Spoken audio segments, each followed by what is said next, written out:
Welcome to our channel smart exam solution academy. আজকে তোমাদের সংস্কৃতের সেকেন্ড ইউনিট টেস্টের 8 নম্বর স্কুলটি দেখে নেব। 1 নম্বরে রয়েছে বাংলায় অনুবাদ করো। বঙ্গেষু দ্বাদশ মাসেষু চতুর্দশ পার্বাণী ইতি প্রবাদ প্রচলিত অস্তি। বাংলায় 12 মাসে 13 পার্বণ এই প্রবাদ প্রচলিত আছে। তত্র শারদে বিভিন্ন উৎসবা ভবন্তি। শরৎকালে বিভিন্ন উৎসব হয়।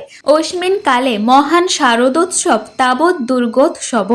এই সময় সবচেয়ে বড় উৎসব হল দুর্গোৎসব। দুর্গতি নাশিন্না দেব্যা দুর্গায় পূজা নিমিত্তে কৃত উৎসব অয়ং প্রচলতি। দুর্গতি নাশিনী দেবী দুর্গার পূজাকে কেন্দ্র করে এই উৎসব পালিত হয়। এরপর 2 নম্বর বঙ্গানুবাদটি দেখে নেব।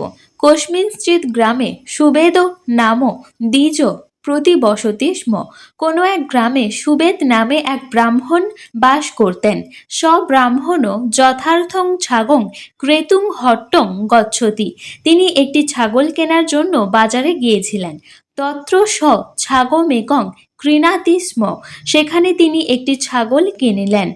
তত সবিপ্র ছাগং স্কন্দে আরোপ্য স্বগৃহাভিমুখং প্রত্যাগচ্ছতি স্ম। তারপর সেই ব্রাহ্মণ ছাগলটিকে কাঁধে তুলে নিজের বাড়ির দিকে ফিরে আসতে লাগলেন। এরপর 3 নম্বর বঙ্গানুবাদটি দেখে নেব। পুরা নবদ্বীপে দ্বিজকুলে শ্রী গৌরাঙ্গ জাত। এক সময় নবদ্বীপে ব্রাহ্মণ পরিবারে শ্রী গৌরাঙ্গ জন্মগ্রহণ করেছিলেন। বাল্যে স অতীব দুর্দান্ত আসিত। ছোটবেলায় তিনি খুবই দুরন্ত ছিলেন। তস্য পিতা জগন্নাথ মিশ্র মাতা চ শচী দেবী। তার পিতা ছিলেন জগন্নাথ মিশ্র এবং মাতার নাম শচী দেবী। তৌ স্নেহবশত কার্যাপরাধ ক্ষমে তাম। স্নেহের কারণে তারা তার দোষ ত্রুটি ক্ষমা করে দিতেন। এরপর 2 নম্বরে প্রকৃতি প্রত্যয় নির্ণয় করতে হবে। ক্রেতুম ক্রি যুক্ত তুমুন ভবতি ভূ যুক্ত লট তি আগচ্ছন্তি আ গম যুক্ত লট অন্তি জাত জন যুক্ত ত গত্তা গম যুক্ত তা আদায় আ ধাতু দা যুক্ত ল্যাপ। এরপর 3 দাগে সন্ধি বিচ্ছেদ করো। পুনরাপতি পুনযুক্ত আপাতি নাস্তি ন যুক্ত অস্তি দুর্গোৎসব দুর্গা যুক্ত উৎসব পরস্পরং পর যুক্ত পরম প্রাদুর্ভবতি প্রাদু যুক্ত ভবতি দুর্দশা দু যুক্ত দশা। এরপর রয়েছে বাক্য রচনা করো। তেষাম তেষাম মানে হচ্ছে তাদের। তেষাম গৃহং সুন্দরম তাদের বাড়িটি সুন্দর। ভবতি মানে হয়। স সুখী ভবতি সে সুখী হয়। ধর্ম ধর্ম মানে ধর্ম। অহিংসা পরম ধর্ম অহিংসাই হচ্ছে আমাদের প্রকৃত ধর্ম। ভার্যা ভার্যা মানে হচ্ছে স্ত্রী। সীতারামস্য ভার্যা আসিত সীতারামের স্ত্রী ছিলেন। চ এর অর্থ হচ্ছে এবং। রাম লক্ষণ চ বনং গচ্ছত রাম এবং লক্ষণ বনে যাচ্ছেন। তু এর অর্থ কিন্তু। স পঠতি তু ন লিখতি সে পড়ছে কিন্তু লিখছে না। এরপর 5 নম্বরে কারক ও বিভক্তি নির্ণয় রয়েছে। নর পাদেন খঞ্জ।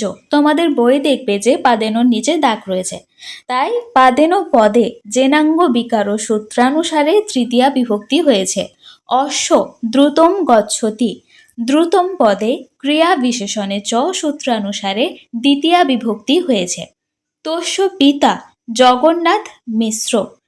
তস্য নিচে বই দেখবে দাগ দেওয়া রয়েছে, তাই এটা হবে তস্য পদে ষষ্ঠী শেষে সূত্রানুসারে সম্বন্ধে ষষ্ঠী বিভক্তি হয়েছে। ব্রাহ্মণ ভোজনায় উপবিশতি ভোজনায় পদে তাদুর্থে চতুর্থী বা নিমিতার্থে চতুর্থী বিভক্তি হয়েছে। নদী তটস্থে বনে একজম্বুক আসিত বনে পদে আধার অধিকরণম সূত্রানুসারে অধিকরণে সপ্তমী বিভক্তি হয়েছে। স দ্বাদশ বর্ষম কঠোরম তপস্যতি স্ম।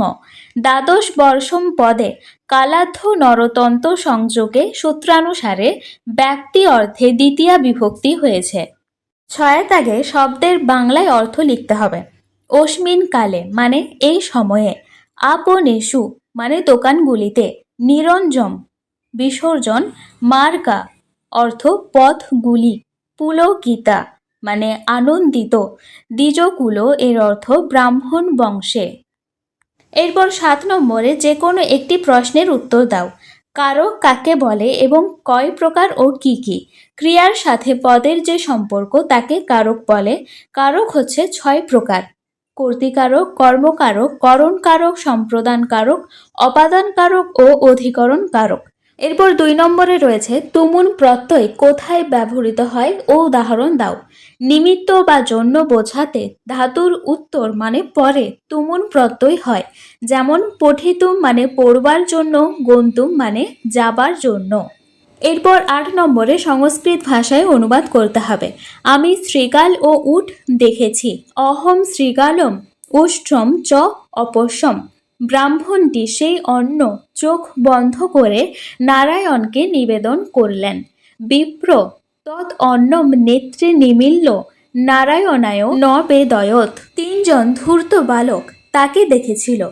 ত্রয় ধূর্ত বালকা তম অপশ্যন। আজ আমি বিদ্যালয়ে যাব। অহম অদ্য বিদ্যালয়ম গমিষ্যামি। বাগানে সুন্দর গাছ ও লতা আছে। উদ্যানে সুন্দরা বৃক্ষালতা চ সন্তি। এরপর 9 নম্বরে শব্দরূপ লেখো।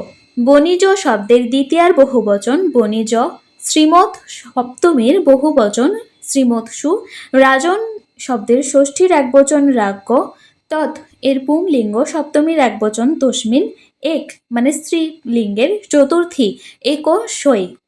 এরপর একদম শেষ 10 নম্বরে ধাতুরূপ লিখতে হবে। সেব ধাতুর লট মধ্যম পুরুষ বহুবচন সেবদ্ধে, ক্রি ধাতুর লোট প্রথম পুরুষ একবচন করতু, গম ধাতুর লিট উত্তম পুরুষ একবচন গমিষ্যামি, দৃশ ধাতুর লং মধ্যম পুরুষ একবচন অপশ্য, পঠ ধাতুর লট উত্তম পুরুষ বহুবচন পঠা ম। ক্লাসটি এখানে শেষ করছি। ভালো লাগলে ক্লাসটি অবশ্যই লাইক করো, সাবস্ক্রাইব করে রেখো চ্যানেলটি, বন্ধুদের সাথে শেয়ার করে দিও।